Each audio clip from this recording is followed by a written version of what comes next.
Hey guys, what's up? It's Michael here. So I am today going to do a video on like which Pokemon should you keep? Like when is it strong enough to keep? When is it strong enough to use? When should you trash it? What's more important, CPs or IVs or moves or so all of that type of stuff. Just kind of getting you the best Pokemon. This is like a huge update on the original one I did, which is mostly just about IVs.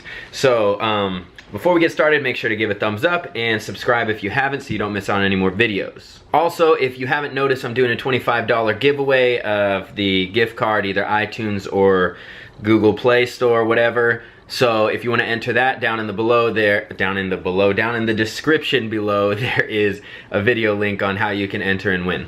Okay, so this topic is pretty complicated. First thing I want to do is tell you about the Silph Road. If you haven't checked it out yet, it's just thesilphroad.com, S-I-L-P-H, as you can see it up there in the corner.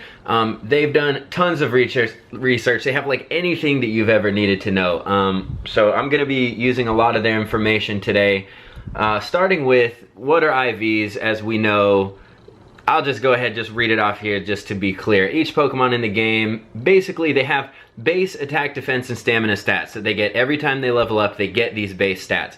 And then on top of that, you have their 3 bonus stats, which are their IV, their individual value. And those can be anywhere from 0 to 15. So let's say if a Pokemon levels up, he gets 100 attack every time. This is just making something up. He gets 100 attack every time, but then he gets his IV stat. Let's say he has a perfect attack IV, which is 15. So now this guy, whereas other Pokemon may only be getting 100 every time, he's now getting 115 every time he levels up.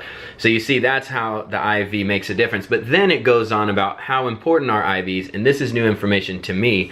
It says IVs are not as impactful in Go as the main series game, but they can make up to a 10% difference in attack, defense, or stamina. Now, initially, I thought, before I knew the actual stats that the Pokemon get, which this will show you the stats that each Pokemon comes with, 10% is a lot less than I initially thought. Now, 100% IV Pokemon is still great because it's going to be, at the end, could be 10% stronger than another Pokemon. Okay, so 10%, not as huge as we thought, but still could be really important. 10%, the difference is between having 1,000 attack or 1,100 attack. I mean, it is still a big difference, but then the other side to this is how much is it going to take you to get that Pokemon to where it's usable. So if you catch 100 IV Lapras, that's perfect, at 300 CP, where you already have a Lapras that's like, that you caught at 1800 CP, in order to get that 300 up to the same level as the 1800, how many candies will that take you? Will you realistically be able to get that many candies? And then how much Stardust, because Stardust is super hard to get. Like right now, my higher Pokemon like Dragonites and stuff, they take like 4,000 Stardust just to level up once, plus all the candies. So if I were to catch a really low CP Dragonite that was 100% IV, would I really want to use all that Stardust and all that candy to get it up to where it's usable? And for a lot of people, at least at this point, because the game's still early and you don't just have tons of Stardust and candies lying around, it would probably make more sense just to use the lower IV Pokemon that is already a high CP. Because after all, it is only up to a 10% difference. So for now, I would say use whatever is working for you, whatever is strong that you don't have to spend all of your resources on. I would keep the 100 IV one so that in the long run, you can level them up. Then you'll have a perfect one later. But for now, it's going to be a really long time before you're able to get a bunch of 100 IV Pokemon and level them up, because Stardust is just way too hard to get. But another thing to consider, and I'll show you here on the Silph Road, is their moves. So I like to have Pokemon, for example, if I have a fire Pokemon, I want it to have 2 fire moves. The quick move, which is just the main attack that you use, as well as their power move. I want them to both be fire, because when I use a fire guy, I want it to be going against grass. But, so let's go over and look at that real quick. Let's go back. Silph Road, let's go to species, maps, and data. Let's look at, let's say, a Blastoise. Okay, here's Blastoise's moveset. As you can see, you could get a Blastoise that has a dark quick move and a steel charge move. So that, for me, I would not want that Blastoise, because when I throw out a Blastoise, it's because they threw out a fire Pokemon. So if you have this Blastoise with those 2 attacks, and then it's useless against fire, really. Because if you put this Blastoise out against a Charizard, most of his moves that he uses, his quick moves, are just going to be Bite, which is Dark, which I don't believe is effective against Fire. So another good example of this is a Gyarados. I mean, look at this guy. His moveset could be, his quick moves definitely are not going to be Water, so that's horrible. It's either going to be Bite or Dragon Breath, which when I use a Gyarados, I was super disappointed with this because it was like one of my favorite Pokemon was Gyarados. First thing when I got this game, I was like, I gotta go catch 400 Magikarp candy. But you could have a Gyarados that has a Dark quick move and a Dragon charge move and no Water moves at all. So again, I would throw out a Gyarados against a Fire Pokemon and I'm not gonna have any super effective attack, so it's pointless. Now I will be taking less damage from the Fire Pokemon, assuming he's using Fire moves, but so that's another thing to consider is if I were to use a Gyarados, which I haven't had one yet that has Hydro Pump, but I'm gonna be looking for one because that's what I want. But even so, I'm probably not gonna be using Gyarados too much in battle now because when I want Water Pokemon in my team that have Water moves so that I know exactly what's gonna counter what as I'm fighting. So that's another thing. I will, of course, keep my Gyarados because they are strong.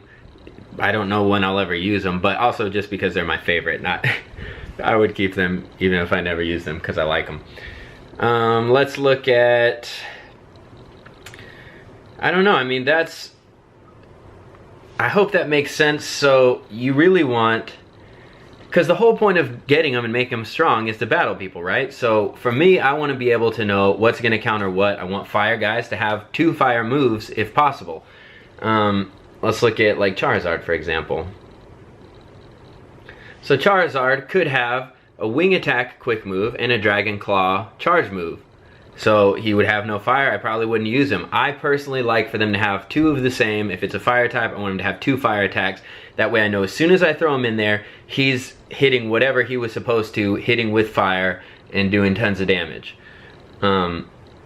So yeah, be looking, and this shows you all the moves, the Silph Road also, so go in there and look which moves are possible and start thinking like, okay, well I want a Charizard with these moves, so now I'm going to be trying to get a Charizard with those moves.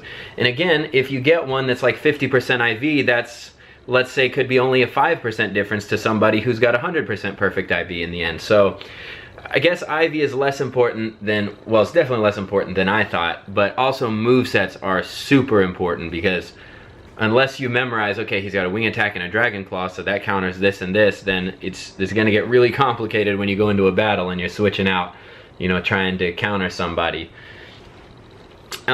What else do we have here? What else? Oh, another thing to consider are attacking versus defending. Like if you're going to hit a gym, then this may be a whole different video altogether, but the different move sets, some are better for defending when you leave a Pokemon in a gym since the computer's playing. Some of those are better in there versus attacking when you have control of it. Some other moves you'll be able to do more damage with. So that's another thing to consider. That'll probably be a different video, who's better for attacking and defending, but those move sets will vary. Sometimes a moveset that you don't like for attacking will be really good for defending. I guess we'll talk more about that later. So what all have I covered here? Really, the IV is less important. The movesets are super important. But at the end of the day, it's really going to be up to your preference. Do you like, you know, maybe it doesn't bother you if it has a Charizard with Wing Attack and Dragon Claw.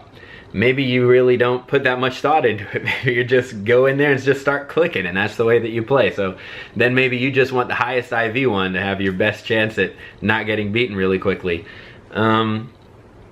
So yeah, I think I've said everything that I needed to say. That's kind of the main stuff about it, but I just want you to be aware that IV is less important than it used to be. Be mindful of how much Stardust and how many candies it's going to cost you. Like when it comes to Snorlax and Lapras and those kind of guys, the candies, you know, they're not that easy to get. If you're teleporting, which you probably are, then they're much easier, but even the Stardust, like to level up my Dragonite one time is going to be 4,000 Stardust, which is what? I have to catch 40 Pokemon just to level them once. And then if you have like 10 Pokemon at that level, that's like every time you want to level up all 10 of them once, you got to catch 400 Pokemon. So, yeah. That's Stardust is just the problem right now. So don't waste all of your Stardust on low level guys with high IVs. I wouldn't do it. I would stick to your high guys, your strongest CP guys with the best movesets, even if they have a terrible IV.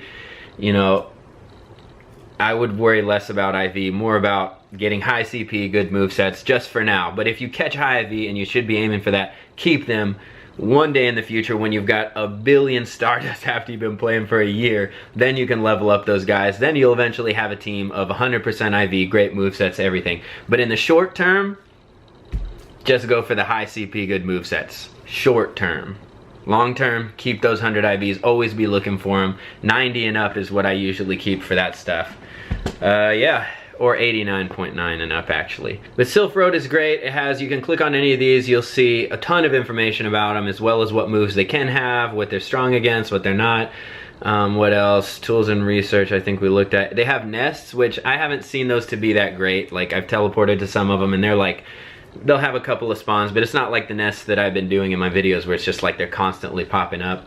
Not so many of those. Is this where we just were? Yes, let's not go there. Let's go to Tools and research. So this tells you, oh, I thought it said their numbers. Oh yeah, well if you hover over it, so Venusaurs, when they level up, these are the stats. They get 198, 200, and 160. So for example, this 200, if I had a 15 in the IV, mine would be getting 215 every time.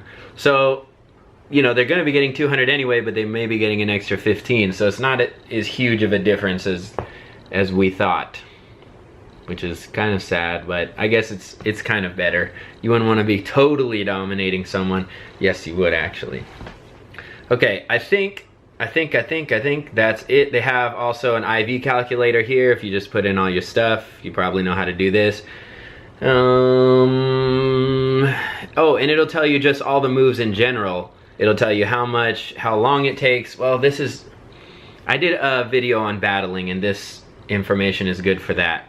If you watch the battling video, you want to see how long it takes, like how many times you can hit before you have to move and that kind of stuff. This information is here. They have all of the moves. What else? Just look around here. Look around the Silph Road. It's a great resource. A lot of information here. I hope any of this made sense. I feel like I've just been rambling, but it all made sense in my head, so maybe you'll get some of it. And that's gonna be it for this video, guys. Let me know what kind of videos you want to see next. I think some of you have been requesting nests. Let me know down below if you have a nest request. Also, look through my videos. It's likely that I've already done a nest for what you're needing. So before you ask, you may want to just search and see if I've done that. I probably have. And also, if you go to a nest and it's no longer working, please let me know so that I can make a new one. I just updated a few of them. So I think that's gonna be it. That's definitely gonna be it. I'm not gonna think anymore because I could keep rambling all day. So, if you enjoyed this video, please give it a thumbs up. As always, like, comment, share, subscribe, and I'll see you in the next video.